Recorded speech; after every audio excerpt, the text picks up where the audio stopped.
Welcome back to Explaining Everything, the channel where we dive into the stories and mysteries behind everyday things. Today's question comes from one of our curious viewers, Retro Rhino 92. Thanks for the suggestion, Retro Rhino. You asked, how did CDs take over the world and lose it all? If you've ever stared at one of those shiny rainbow discs and thought, how did this little circle rule music for decades? You're not alone. From dominating the charts to ending up in bargain bins faster than you could say buffering, the story of the compact disc is a wild ride. So grab your Discman, careful, don't shake it, and let's hit play on the story of how CDs rose, ruled, and crashed in spectacular, laser-powered fashion right here on Explaining Everything.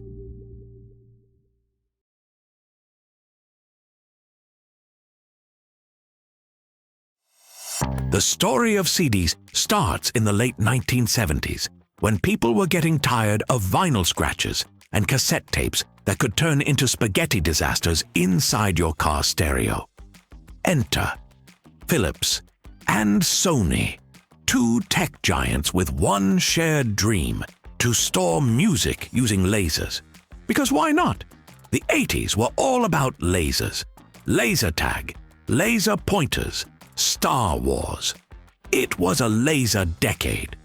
In 1982, they launched the first commercial CD, Billy Joel's 52nd Street. Yep, Billy Joel was technically the first musician to go digital. Take that, Elon Musk. The CD was revolutionary. It could hold over an hour of music without flipping sides. It didn't wear out from repeated plays, and it sounded cleaner than any tape or vinyl.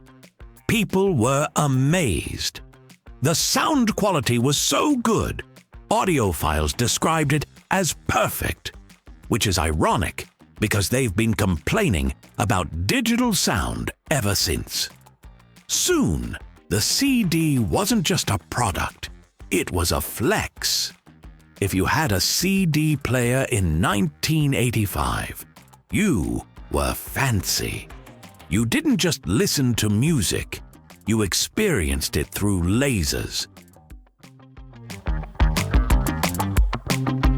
By the 1990s, CDs were everywhere. Record stores became glowing temples of plastic discs.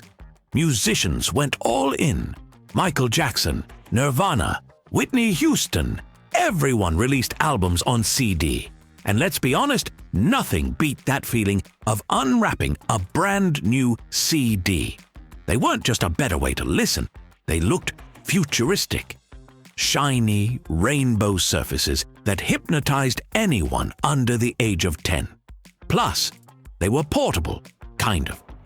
Sure, early CD players skipped every time a butterfly sneezed nearby, but people didn't care. Then the Discman came out with its anti-skip protection, which basically worked for 10 seconds before your music started stuttering like a buffering YouTube video. But still, they dominated. By the late 90s, everyone had them. Albums, singles, even those weird, interactive CDs that promised games, but mostly gave you malware. The industry made billions. At its peak in 1999, CD sales hit nearly $23 billion globally. To put that in perspective, that's like if everyone on Earth bought a copy of Now That's What I Call Music. And let's not forget the rise of the burned CD. Once computers with CD writers became common, people became part-time producers. Every teen had their own Ultimate Road Trip Mix, or Sad Boy Hours Volume 3. You didn't need Spotify playlists. You had your own custom creation, complete with Sharpie art. It was music, rebellion, and personalization, all in one shiny disc. But then, it happened.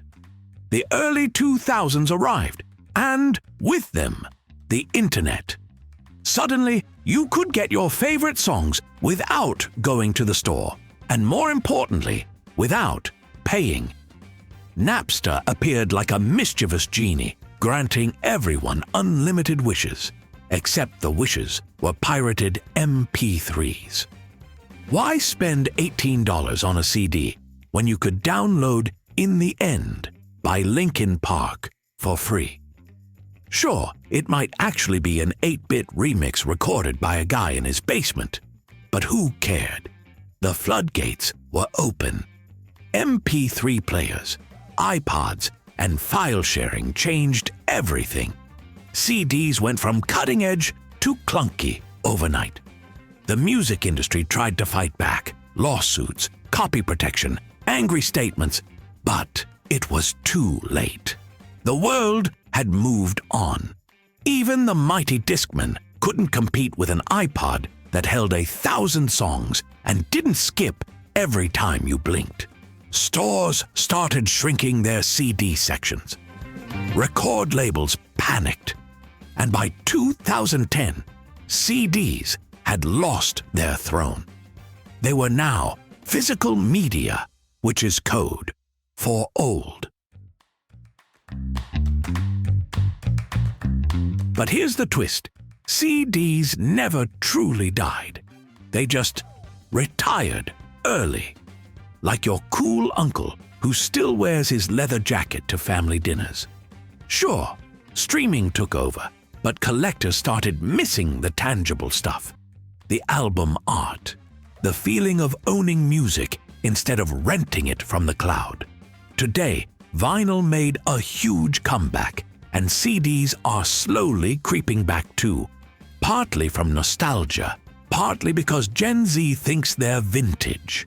Some people are even buying new CD players because apparently streaming doesn't give them the same vibe.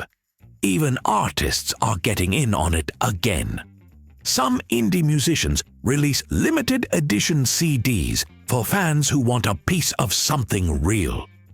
And hey, there's something poetic about popping a CD in and letting the music play. No ads, no algorithms, no "Are you still listening?" pop-ups. Just you and the disc.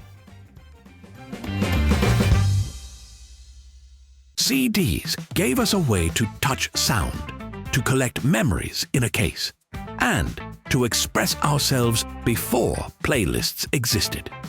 They may have been replaced, but for anyone who ever spent hours organizing their collection by artist, genre, or sheer emotional chaos, the CD will always hold a special place. They rose with lasers, fell to downloads, and now live on in nostalgia. A shiny reminder that no matter how the format changes, music always finds a way to spin. If you enjoyed this video, or if you are now dusting off your dad's old Discman, leave a like and don't forget to subscribe.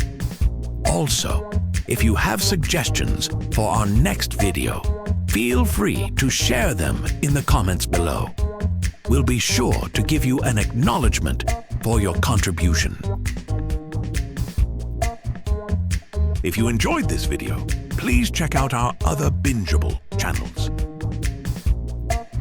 Thank you for tuning in, and join us next time here in the channel that answers all the why, what, who, where, and how questions you've always wondered about, here on Explaining Everything.